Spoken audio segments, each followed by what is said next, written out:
All right, Hey, boys and girls, welcome. DJ Terry Moran here with you with my buddy Brandon Lindsay and my buddy Tyler Wallace for the No BS. What do we call this thing? Unwrap, Unfiltered, the no BS Unfiltered. DJ show, Doesn't even know the name of his own show. Well, right? we haven't really officially named it, but so welcome, fellow DJs and people in the DJ and music industry. We're lucky to have Tyler Wallace with us here today. He is one of the founders of the Harvest of Sound, one of the newest DJ conventions here in Boston. So we're going to talk a little bit about that. We're also going to talk about working with roadies and a couple of other topics. But as always, it's going to be unfiltered, fresh, maybe not polite, but that's okay. We're from Boston. Two of us are, anyways. Put the So, kids to bed, grab some wine, let's talk. yeah. I Well, got, Tyler, I got, thanks for I coming got on with beer. us. I got Yeah, beer. thanks for coming Absolutely. on with Thanks for us, having me. Tyler. And I want to start off by saying that I'm pretty proud of you, man. I mean, what you guys have done is not easy. And you have created the Harvest of Sound, in my eyes, anyways, as a spectator initially, is something that's really different than, I don't like to say other DJ conventions because they all have their own vibe, but you guys have pioneered a couple of unique propositions and things that we do at the Harvest of Sound. And, we're getting a lot of traction and good feedback from people that have come. So why don't we talk about it a little bit here for a couple of minutes? Yeah, I'm down to talk for whatever you guys want to talk about. I'm here. So the partners in the Harvest Style. Let's start with that. Sure. So the three original founders are myself, Chris Carr, and Lou Paris. We started this back in 2021, which was obviously the year after the great pandemic. Um, we recently brought on Chris Washburn to the founders list. He is phenomenal when it comes to planning, marketing, all the stuff that we kind of lack at. So he's Yep. definitely filling in those voids amazingly. But yeah, so I mean, we started back in 2021, which was the year after the pandemic, and it was originally thought of because we hadn't done anything. You know, it was a year off, nobody got together, nobody partied, nobody did anything. So we figured what better way than to hear some new gear and party and drink. That was Harvest of Sound 2021. Yep. Yep.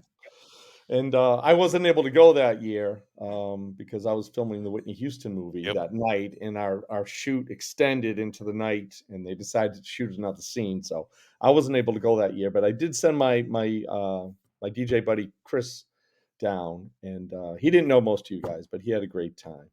And I know that since then you've moved the location. But tell us a little bit about the essence of the Harvest of Sound. Like, tell me what you think makes it different than some of the other DJ Yeah, I conventions. mean the backbone of Harvest of Sound is sound, right? I mean that's one of the single most important things to, mobile DJs is how they sound. It was originally brought up on the idea of the shootout. That was the very, very first thing we decided to do back in 2021 was get a bunch of DJs together, put a bunch of speakers in a big room and listen to them. Because it's one thing to hear speakers, in like a showroom. You go to like Guitar Center, you hear it in a room that's like 15 by 15 or 20 by 20, whatever. Right. You're not getting a general idea or even a good idea of what those speakers sound like. So what we do is we put speakers side by side, and we have Ben Stowe from NLFX come out. He runs the shootout with Lou, and we put the speakers through their paces.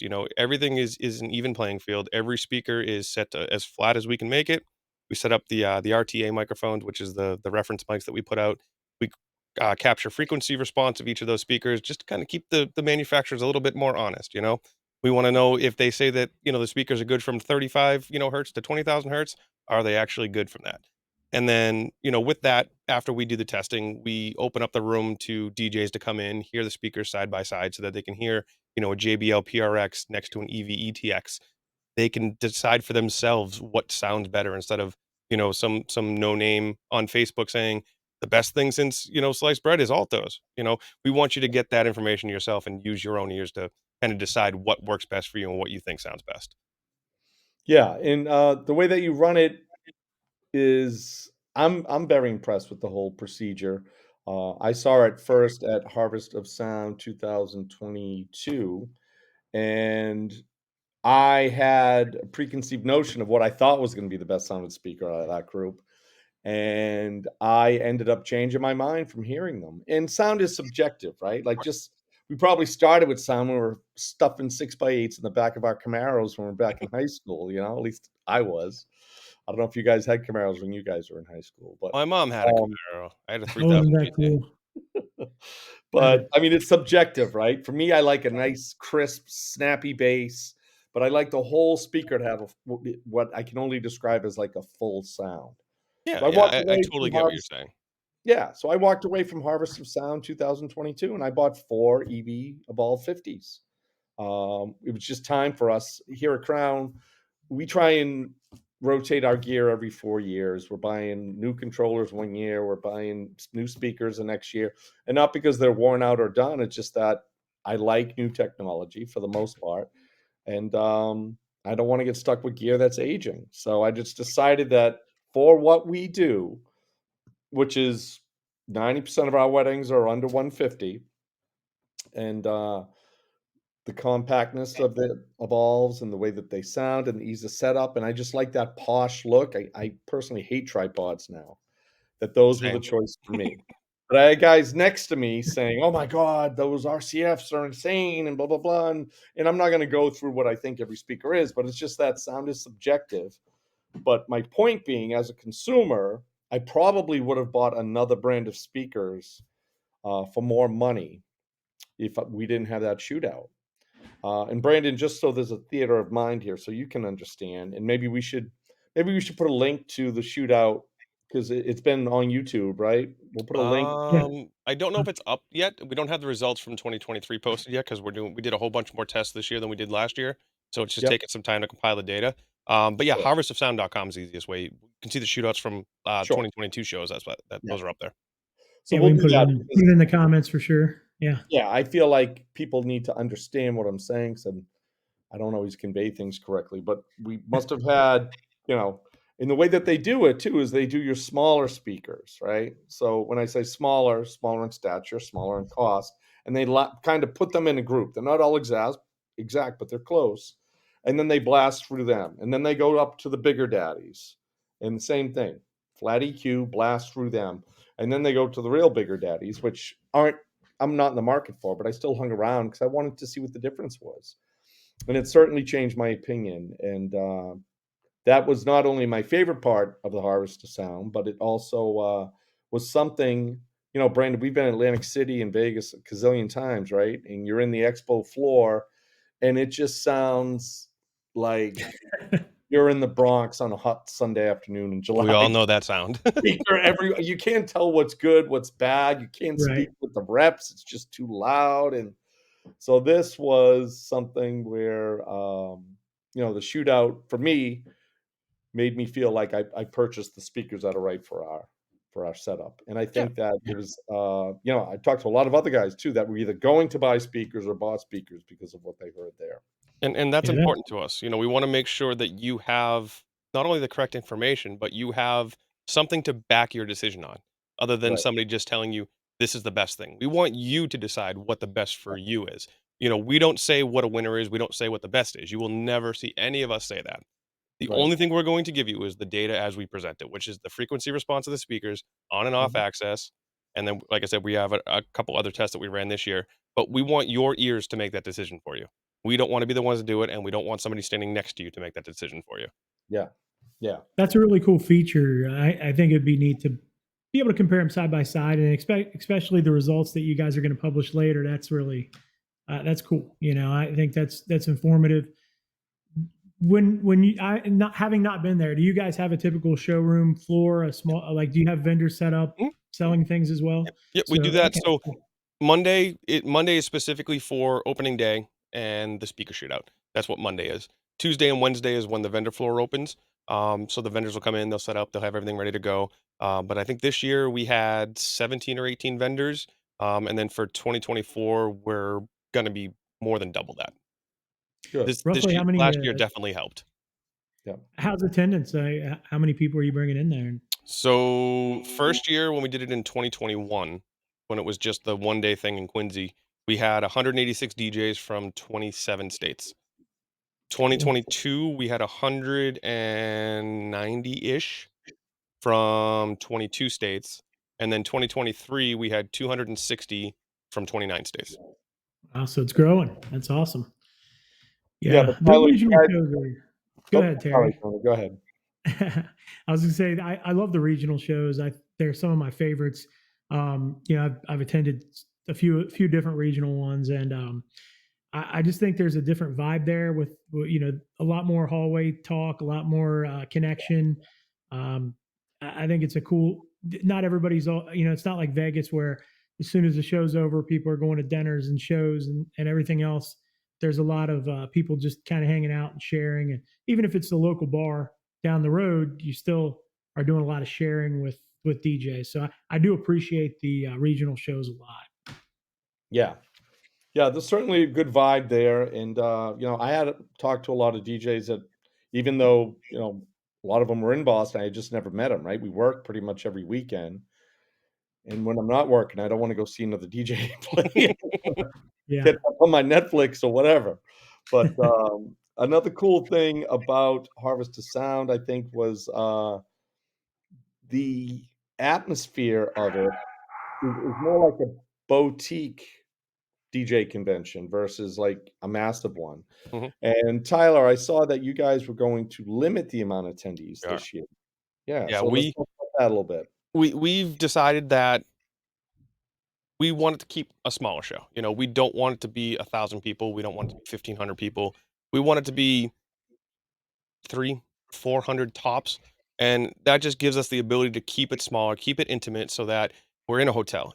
Everybody can go to the bar together. Everybody can hang out at karaoke night. Everybody can hang out at the silent disco, the rewind party on Tuesday. If we were to make the shows bigger, and I mean, we could definitely expand the show and make it bigger. Like that's not even a question.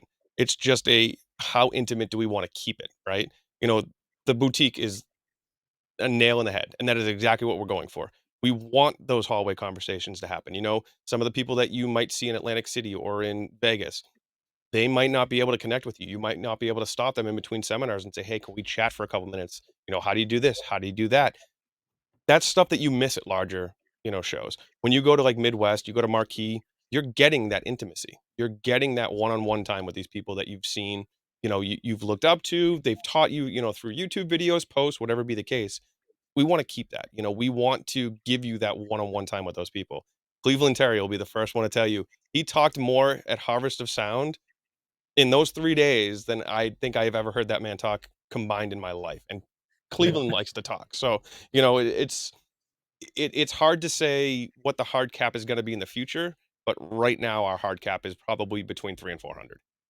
yep, I'm sure there's some sort of equation there where you're saying, okay, when we get above this certain number, now we have to look at a different location or expand and get bigger. And you're trying to figure out how do we not lose money and how do we make money, all those things that are in the equation. I mean, end of the day, it's not necessarily about making money, right?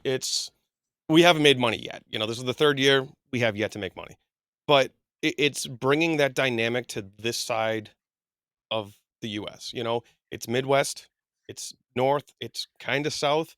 There's nothing over on this side of the US besides Atlantic City, and not everybody can get to Atlantic City. Not everybody can take the time off. Not everybody can make the drive. They can't the flights. We choose a time of the year where primarily most DJs are less busy, right? The first week of December, usually less busy for most DJs. But we also have it in an area where we know Maine, New York, Rhode Island, Vermont, Virginia, people as far, drove up from as far down as Atlanta, Georgia. Drive up, it's a 16-hour drive. Whereas if they were to go to Vegas, now they have to get a flight and all this. But it works out well keeping it small where we are because the hotel that we were at last year has 600 rooms. So it's a big hotel, and the 2 rooms that we had were 10,000-ish square feet each, so it's a good sized place. We could definitely grow into it, but much larger than that, now we're talking about conference centers, which is just yeah, way beyond anything that we wanna even try to do right now. Right. yeah. How, The one thing about it, and Brandon mhm. and I have talked before about, how many DJ conventions we've been to, and, you know, my number's gotta be, 20 plus, let's say, for easy numbers. But I'm gonna be honest, I really thought the content was unique too, because a lot of the DJ conventions that are out there, you have your real big players talking about different subjects, but you guys had some intimate conversations out there. Like, I got to give props to Victoria. I had never heard of her. I had never met her before. We just probably weren't on each other's wavelength. And when I walked into her seminar to bring you coffee, I honestly hadn't planned on going to the seminar. And I hadn't planned on going to the seminar for the wrong reasons. I I'm kind of surprised you said, were there that early. yeah, I had like dropped off my kids and I'm like, I'm just going to go down. But I guess I'm trying to highlight a little bit about growing as a person. I wasn't going to Mhm. go because I said, look at this young lady. I don't know what she's done. I've never heard of her. I don't really think there's anything that I need for her to say. And this is unfiltered, so I'm going to say that. And that's the wrong fucking way to think, man. Like, it really is. And she taught me that within a couple of minutes. Her seminar was more of on a personal level, and it was relatable for people in different ways.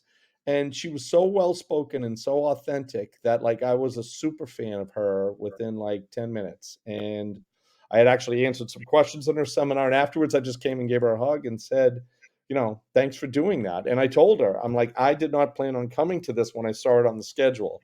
And it wasn't due to bad marketing on Tyler's part. It was just that I didn't feel like I could get anything from it. And I Yeah, was fucking wrong. we actually So, fucked that up too, and I will own that. That seminar, so she was our keynote.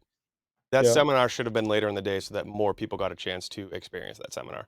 That yeah, seminar was probably that was one of the top 3 seminars of that week, easily. And yeah, it's not the it wasn't the quality of the seminar, it was the ability for her to connect with everybody that was there on somewhat of a personal level, right? Her mhm, entire her entire keynote was about overcoming adversity, mhm, fixing shit you fucked up in the past, her life and kind of the stuff that she's gone through, very, very, very, very hard. But the fact that she's gone through it and she was able to overcome all of that stuff and be where she is now, she's a saint. She's an absolute saint. yeah, and I'm gonna agree with you. Like, I'm very, very impressed with her as a person. And I've been through a lot of shit in my life, and I it took me a long time to learn that when you're in the shit, you just gotta go through it. You can't try and avoid it. You can't try and, like, make it all better in a day or so. You just gotta put your fucking head down and plow and get through it, because there is a finish line, Mhm. and, life blossoms after you're going through the valley. So, but, like I said, I learned something about myself that I need to be a little bit more open arm to different people. And as I get older, sometimes she's a generation or two behind me. She's in her 20s, right? So I just think that there's some phenomenal people out there, and whether they're DJs or not, like you need to open yourself up and experience what you can, because there's something to be learned every day. Yeah. I If mean, I there could was ask, go ahead. I'm sorry. I just wanted to ask. We were talking about Vicky. I don't think we ever said her last name, and I wasn't there, so I don't know.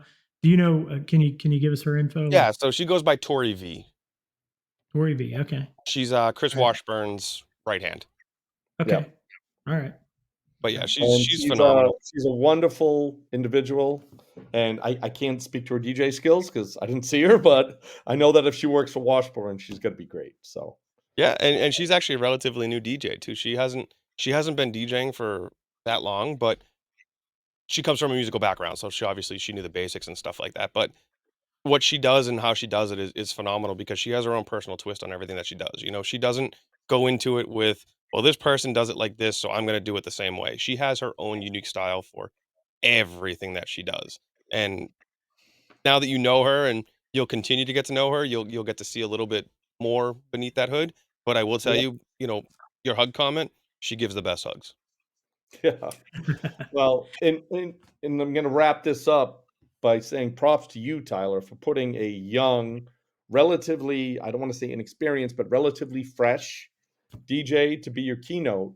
Um, and that, like, just helps me trust the whole Harvest of Sound experience in a much better way than I've trusted other DJ conventions. I'm going to try and give an analogy here, and it might not hit through, so forgive me. But there used to be a a bar up in Manchester, New Hampshire, and I love live music. I'm like a frustrated musician. I can't play shit, so I DJ.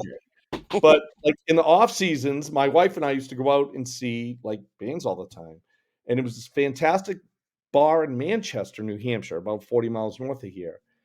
And I wouldn't even check to see who's playing because I just fucking trusted that place to put like top quality talent there all the time. And that is the respect that you're getting from me now with your convention, man, because like it's going to be a staple, a part of my company for as long as you guys do it because I like the way that you think and I like the chances that you take. And you brought in fucking my boy Scratch Bastard, who's one of my faves of all time. So That was, uh, that was definitely an experience, I'll tell you, and, knowing Scratch for a couple of years now, and Lou knowing Scratch for a couple of years now, him just offering, I mean, it wasn't an offer, really, we asked him, but, he definitely took care of us, and, good. he definitely made that party an experience. The talent that we had for that party was phenomenal. The last 2 years, the talent that we've had for that Rewind party has been phenomenal. But, I mean, this year just kind of topped that cake, just Yeah. having him come in and create that, fun atmosphere that he does, and being able He's to so fun. oh, He's it's so fun. ridiculous. Let's It's go. Like he's ridiculous. so fun. But just that aura that he brings with him, kind of Yeah. being a legend in the industry, obviously, and DJs can relate with him because everybody in the DJ world knows who Scratch Bastard is. But yeah, I mean, that was definitely the highlight of any of the Harvest of Sound so far. But Now the only we're still problem working on you may or 2024. may not run into, Ty, is like you don't want to blow your load too quick. Like you got to We do this have every stuff year. we So already have stuff in the works for 2024. We started the week before last year's show, planning this year's good, show, and we good. Oh, won't be wow. finished until the week before the show launches. So, When do tickets go on sale for next year? Are the 2 are the months ago. dates already out there as Yep, well? so Sorry, it's gonna be December 2nd, 3rd, and 4th. It's gonna be at the same okay. hotel we had it at this year, tentatively. We Good. are looking at another location. We may be shifting it, but it's not far from that location, only because the only negative I have for ourselves is that we had the vendor showroom directly next to the seminar room, so it got really, really hard having the 2 of them going on at the same time, so we'd really like to separate the 2 of them. So the hotel that we're looking at right now, it's still a Marriott, but it actually separates them by a complete floor. So we would have the vendors on one floor, so they could be open the entire time, and then we would have, the seminars and parties and stuff on the second floor.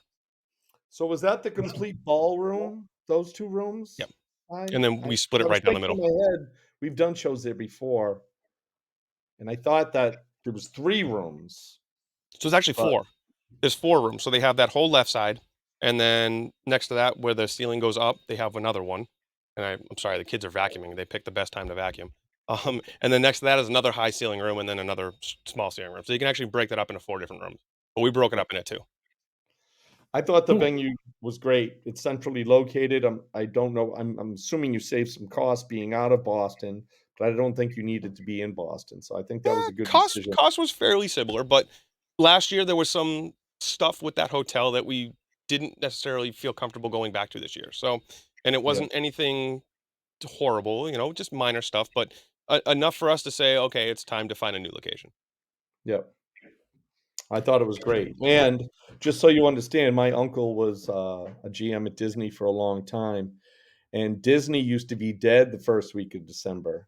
And then, like 15 years ago, they decided, hey, let's put a freaking cheerleading convention down here. And now, boom, Yep. they have every cheerleading mom and dad in the world going down to Disney in Yep. December. So Right. I think the time is good, to be honest with you. I know some people say, oh, I have a million holiday parties. Well, any local DJ, and I'm going to say this and put you guys on notice because I made a post on this in the Boston DJ group that doesn't think they need to go to this convention, you are going to be out of business in the next 5 years. I'm going to guarantee you that I'm just because gonna say, if it comes down to money, message me. We want you there. I you're the best, Ty. You're the best. That's You all I'm guys gonna are say. doing it right. Like mad respect from me, you know. Ty and I only live a couple of miles away from each other, Brandon, and we only kind of met over the last year or so on Facebook Yeah, and it was literally during COVID. uh, I mean, yeah, we've run into each Uh, other before, at trade shows and stuff like that, and just knowing each other, from the industry. But I mean, yeah, we first like connected over COVID, you know, yeah. and it didn't start out great, you know. I don't remember how we first met, to be honest with you. Do we battle about something online No, or it something? was somebody said something, and it kind of set us both off, and then one of us messaged the other and was like, you know what, you're right, that dude's a shithead. Oh, okay, I right, think you right. know what I'm talking about now. Yep, yep, I do. So the harvest is down. Put it on your Yeah. calendar. It's first, you give the dates. I'm not sure what the exact December date. 2nd, 3rd, and 4th. Okay. Go to And I think I spoke over harvestandsound.com. you. Sorry, I'm doing it again. I Yeah. think I spoke over you. What was the day the tickets go on sale? I They've been talked on right sale. when So you're. we put Oh, them on sale the last day of the 2023 show. So they've been on sale gotcha. the second week of December. And they do Okay. like an early bird thing where if you buy them earlier, they're cheaper. And, I'll tell you you what. get a lot for your money at this show. I'm gonna do something right now because I know this isn't live yet. So I am going to put in a discount code called Unfiltered. So if they go to harvestsound.com, buy their tickets using the code Unfiltered, they're gonna get 15% off their tickets. Good. Awesome. Yeah. Our first promo on our new show. And then the other thing that I want to do for you guys is I'm going to give you one free ticket to give away to one of your listeners, however you want to do it. Awesome. Sweet. Yeah, we'll Awesome. figure that out. Awesome. Do We they have to be appreciate a it. I'll tell you, DJ? I've almost gone.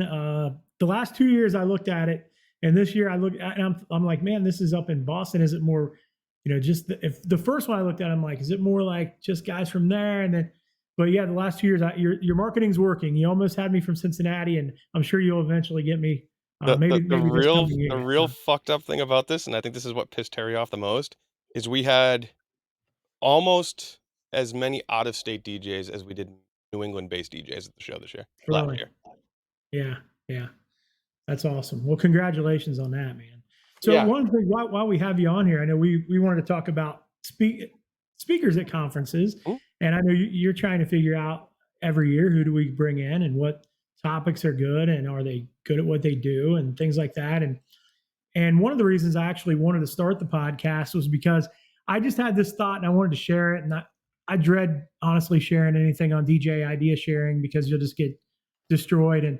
And one of the things that it kind of came to me, and when I was presenting at conferences, and I felt like when I was putting things together, that I realized that I was kind of a melting pot of everything I've learned from all these DJs around the country and every seminar I've sat in and every workshop that I paid good money to go to and all these things. And then I'm trying to write a seminar and then I realize like, is this my am I stealing this? Is it my proprietary information to go up on stage and share? Or am I allowed to share this?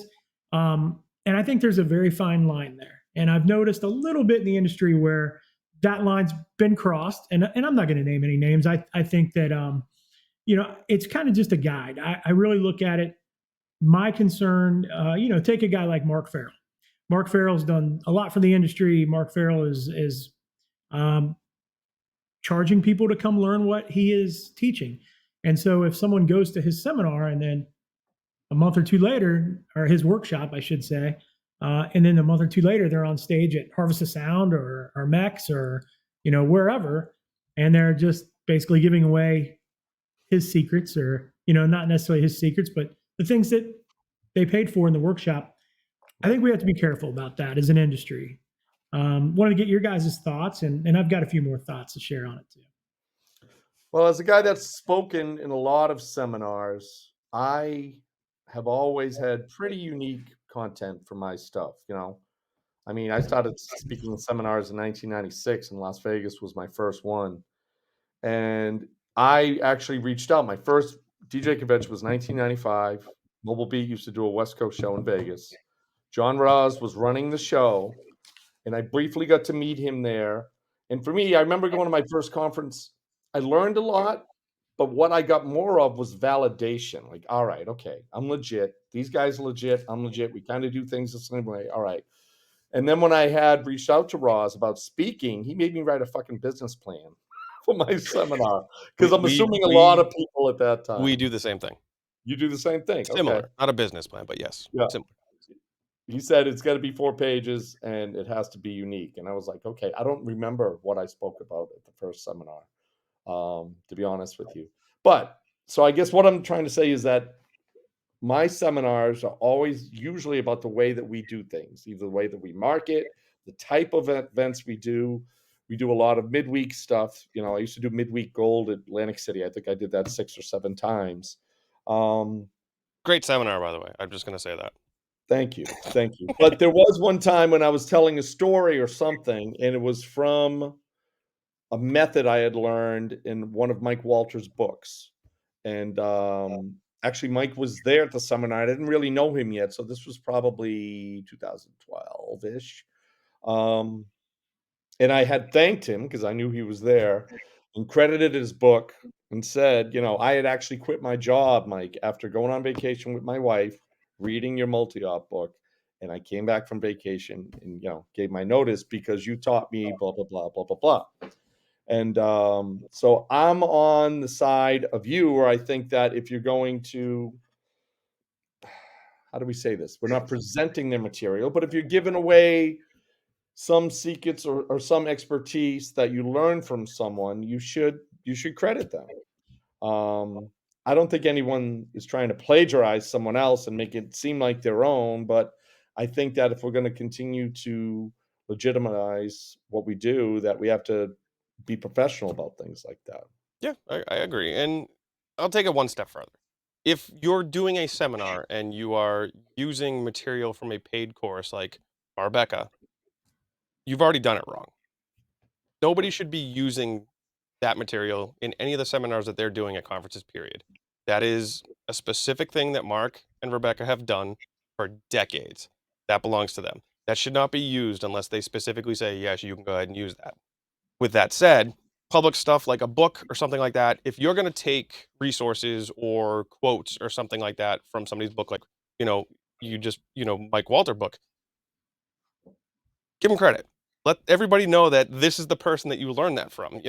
One of the Mhm. things that we struggle with as a conference in ourselves is coming up with unique seminars and seminars that you haven't heard a million times at other places. Because let's be real, you've heard every seminar there could possibly be a dozen times if you've gone to seminars.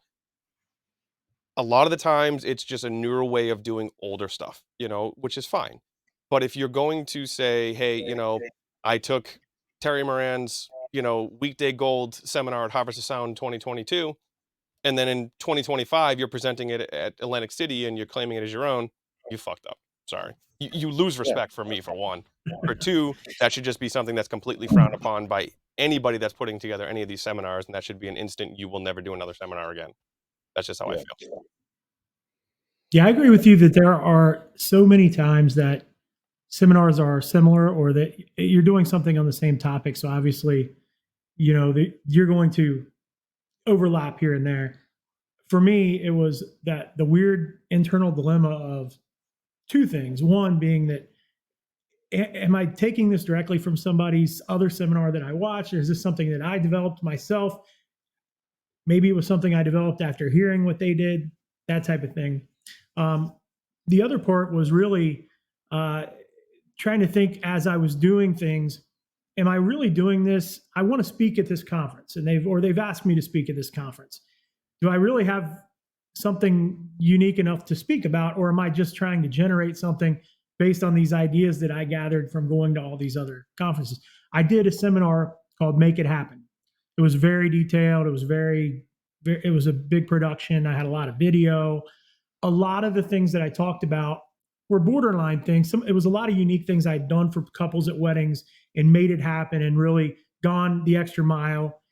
In showing some of those videos, I was also at the same time showing some ideas that I had gotten from other people, like Peter Mary or whatever. And I tried to, in my case, credit those ideas. Hey, by the way, that idea, that custom intro that you saw there, that came from Peter Mary or Randy Bartlett or whoever, right? So I was trying to do that. Um, and that seminar went very well. And then I was asked to speak at another conference, and I said, okay, I've got to do something different. They were like, do you have any other content? And I did a one on dinner music. And at the time I thought we were doing something very unique. And I still think at that time it was unique. I think a lot of DJs were still playing Sinatra. I think a lot of guys were really putting people to sleep during dinner. A lot of that stuff was happening. It was just like the go-to. And I did a seminar about like, hey, we're playing like upbeat stuff, man. Like we're playing like Return of the Mac during dinner or something. Like we don't care. Like, we call it toe tappers, but what could you even if you're just kind of grooving to it, but you wouldn't dance to it. Now I wouldn't necessarily say that about Return of the Mac, but you get the point. but I did a seminar on that, and it was so much easier to write that seminar because I wasn't straddling any line, man. I was just Right, right. like this is so easy to just write because I know it's original content all the way through. And so I think when a speaker is trying to, they decided they want to speak at a conference or something. I think maybe one of the first things you need to decide is, do you really have something to say, right? Well, Uh, I think that's a good point, Brendan. I think, if you've been to a lot of my seminars, I always like to talk about topics, kinda like we did, Tyler, at Harvest of Sound. I led the tech seminar, and we had Tyler and Lou and, Ed and Ben. Ben and Tony Fernandez on stage, and it was like the tech experts, and they were all telling stories about, the various topics. I like that format a lot. So just to your point where, like, what do you have to talk about? I think that some speakers or people that wanna speak say, "Holy shit, I gotta be up there for 45 minutes? You fucking kidding me?" That went by So what fast. I've done, and you guys won't hear this anywhere else, I gave Alex Napa his first seminar. I gave Dave Lander his first seminar. I gave Joshua Call his first seminar because I put them on like a panel at Atlantic City. And it wasn't anything groundbreaking, but these guys were up and comers, and a lot of people didn't know them in the scene yet outside of their local areas. And I was like, hey, let's get these guys on. They're smart, they're articulate, they know what they're doing, and it's just good to have different opinions. So I think it's good when we have a 1 hour seminar, but I also think it's good where we have like a panel of different people because just like this podcast, right? You get different opinions, and sometimes people articulate things better than others. And, sometimes I'll grab a nugget that's really Play Doh because I'll take a part of it and take some off and make my own thing out of it. And that's what I think is one of the bonuses of going to seminars. So, I agree. And the panel that we did, not in 2023, but 2022, it was a last minute thing because that was when Glenn Renda had his hernia surgery, so he wasn't able to make it out to do his seminar. So we had to fill in that slot. So we had Shani out, and she put together a panel of just ridiculous people. It was like yeah, Cleveland, Drew Pierce, Jason yep, Cohen, you know, yeah, DJ High Kevin. It just goes on. I think Justin the DJ was up there. But they had no idea what they were gonna talk about, and they literally just sat down, started talking, and it was yeah, amazing how well it worked out. yeah, And yeah, that's why this year we told you we didn't wanna know what you were gonna ask us. yeah. Well, the magic happens when you put, competent people on stage. So I think what the last topic we're going to get into here is about roadies. Some people use roadies, some people don't. Some use them sometimes. Me particularly, I use a roadie on every gig. If I'm down at like the Elks in town for just a simple party, I'm bringing my roadie because for one, I don't want to carry heavy shit. And for two, I don't wanna drive at the end of the night. Nope. Usually, they're not always right at the Elks in my town, but sometimes it's 2 hours away, and, my oldest son just got his license, and, I have a couple roadies where I'm at Lake Winnipesaukee all the time. I'm lucky enough to have a buddy that lives in my town here, Chelmsford, that also has a place up at Lake Winnie, and, he's been my roadie for the last 6 months. He's great, my buddy Steve. I have my sons do it as well because I'm trying to pad their college bank accounts with some You have money. them do And your proms for you too. well, not my proms, but we do a lot of school dances here locally now. And my oldest, Jesse, uh, will do the middle school dances, or we haven't done any proms yet, but he's ready. And like we have one this Friday, and the teacher at the time booked Jesse, knowing that we don't know what his varsity basketball schedule is. He plays varsity basketball and varsity football at Westford Academy. He's only a junior, but like they'll book it 6 months away, and we don't know at that time what the Right. scheduling is. So Jesse can't do the dance Friday, but my other guy will. But roadies to me are essential. Like some guys, like, why am I going to pay someone to stand around all day? Well, you know what? The venue gets fucking pissed off when you take an hour to load out, bro. I've seen guys lose their preferred vendor list status Absolutely. because they're pissed. They want to go home. They're done in 20 minutes. So that for me is another reason I'm being courteous to my client. You know, We get there, we get everything set up. If God forbid, like we run out of batteries or something, my guy's going to the 7-Eleven and getting batteries from me. I'm not Forget a asking for shirt, rip your pants, whatever be the case. that. Right. Yes, I've done all of So, that. yeah, yeah, me too. I love using Me too. Roadie. I've done it for like 20 years now, and it's also like a lonely thing, right? You're sitting up there like a priest at church with all these people jamming in front of you. I like talking to someone, you know?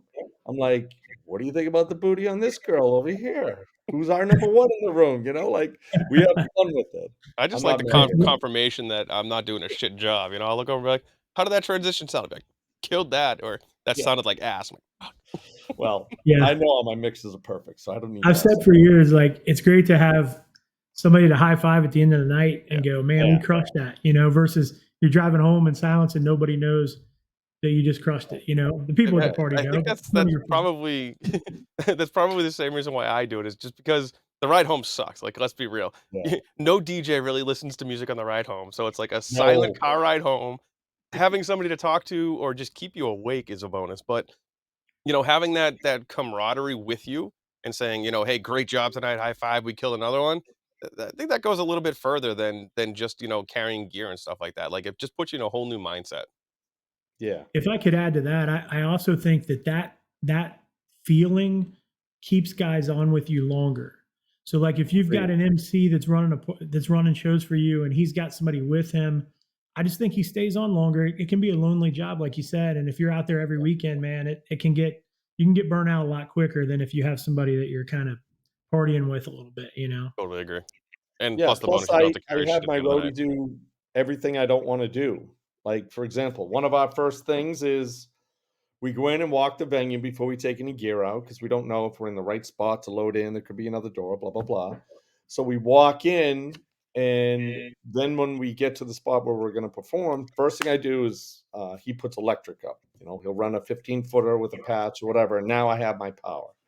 Um I don't talk to anybody about requests unless it's the bride or groom. Me either. So he's like my bodyguard standing behind me, intercepting all these people. And every once in a while, I'll be like, "You can let her in. Yeah, you can let her in. I'll talk to her." But he gets the request, writes it down to show them that he's listening to them, and then just says he'll try and get it on when he can. He's got a lot of requests from the couple. Mine's the same way, and And and he fields the ones that are on the do not play list too, so somebody comes up and says, "Hey, can you play the cha-cha slide?" You'd be like, "Sorry, that's just not something we're gonna be able to get to tonight. Is there something else you wanna hear?" And he takes care of that whole thing. I don't have to stop mixing at all. yeah, exactly. And it's important for I always tell him that we don't really do line dances much anymore, but if they're asking for a song that's not gonna happen or not on the do not play, try and suggest something else. Like if someone's like, "Can you play the Megadeth remix of da da da da da?"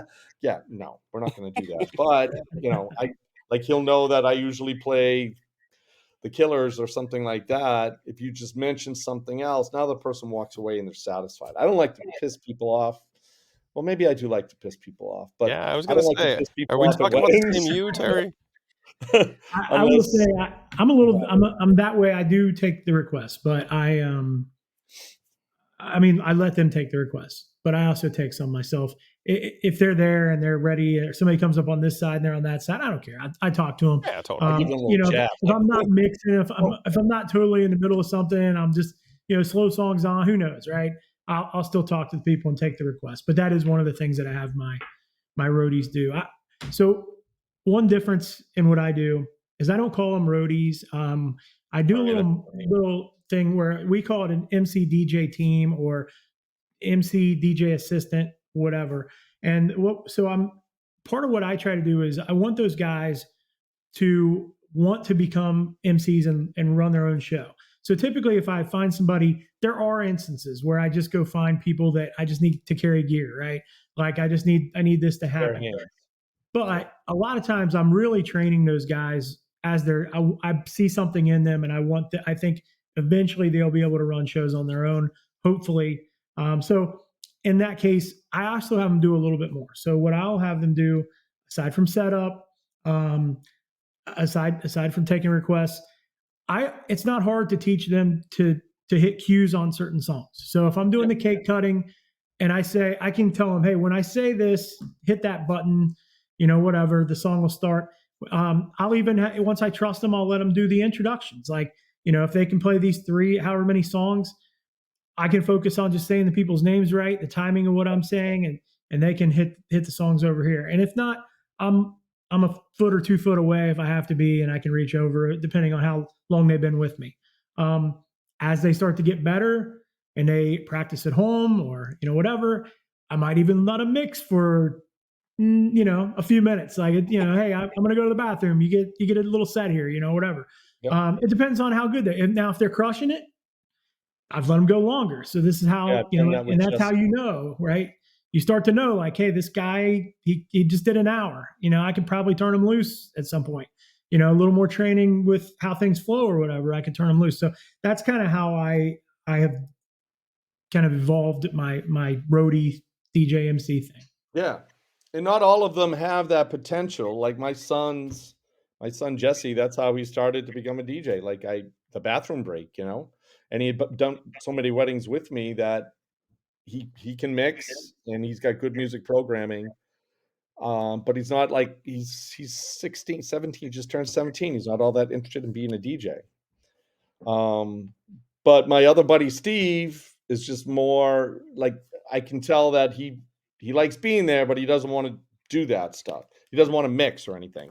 Like I'll walk away if the sweetheart table's on the other side of the room and we have hand signals. Like he knows I hate dead air, so basically I say when I start talking, turn the volume down and just look at me. I'm going to go up or down if I think that their mic level needs to be up or down. And, he can handle that stuff, but not everybody has the same potential. But I just think they're imperative. And to have a good one makes the day easier for all those things that you mentioned. Less stressful too. Yeah. Yeah. Yep. It's less stressful because, I mean, shit goes wrong in my life all the time. And it's usually due to lack of planning. Uh, so Dude, to yeah. have them there to go do this or go do that Yeah, helps. I went to a wedding 2 years ago. Get there, everything. We're super early. Get set up. Everything's great.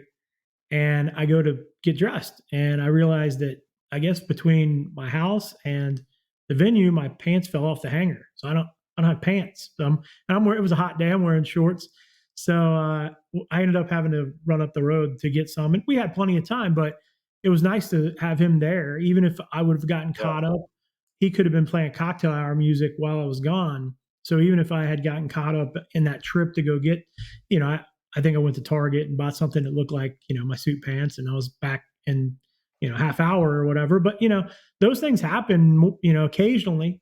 And Yeah. I had a guy, I'll tell you another one. This is just having a roadie. I had this wedding where this bride and groom, everybody kept telling me that the cake was in the freezer. It was an ice cream cake or something. It's in the freezer. It's in the freezer.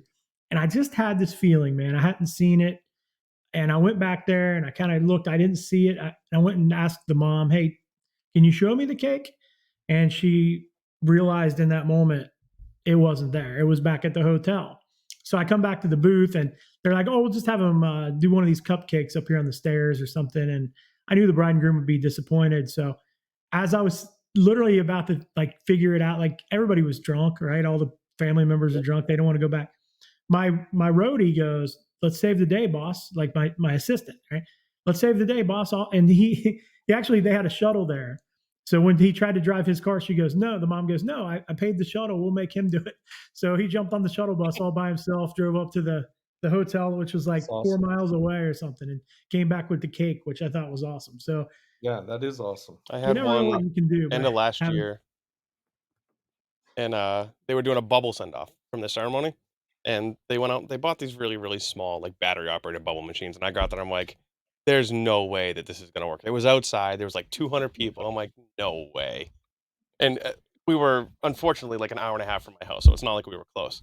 But they were testing the bubble machines, and I just remember like this tiny little bubbles. It looked like the little bubbles from like bubble tea. I'm just like, no, this isn't gonna work. So I sent my guy to Guitar Center, and I had him buy one of the Chauvet bubble machines, and we brought it, and it was so much better. And the couple absolutely loved it. And I've gotten like 4 weddings off of that just because of that. It's awesome. It's good to Yeah, have it's that I mean, flexibility. yeah, and I think I've always said that, we're in the customer service business, but we're DJs, you know what I mean? And a lot of guys don't subscribe to that school of thought. So anytime you can save the day, you want to be the hero. I'm going to talk about my time that was pantless at a wedding. Through no fault of my own. I went to the dry cleaner and they didn't have my shit. Like this particular place, like shipped it off and it was supposed to come back and it didn't. Had to have been an And Anton's. I'm the dink that never gets it the night before, bros. I'm getting it like leaving my shop on the way to the highway, getting my stuff. They didn't have clothes. So what does Terry do, right? I rip into Kohl's, find stuff that looks like it matches. I get the tie, I get the shoes, I'm good.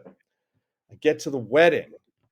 The fucking pants were mislabeled. I was a 38. They were 32s. I had Ooh. a bulge in my pants like this all day, bro. I did It's that once. terrible. I did that once. I I'm bought a one of pair of those pants off fools. Amazon. I'm a 34, and I bought a 34, and they sent me a 32, and I didn't check it. So I got this. Oh, I was at Cruiseport, so I was in Gloucester, and I put the pants on in the bathroom. It's like no chance. So I sent well, them over to you're Milton's. just one size away, bro. I was 3 sizes Oh off, just man, like it was so bad. Yeah, but so it wasn't just the waist. So I ordered a 34, which is my normal size, which gives me like, pants right to the bottom of my shoes.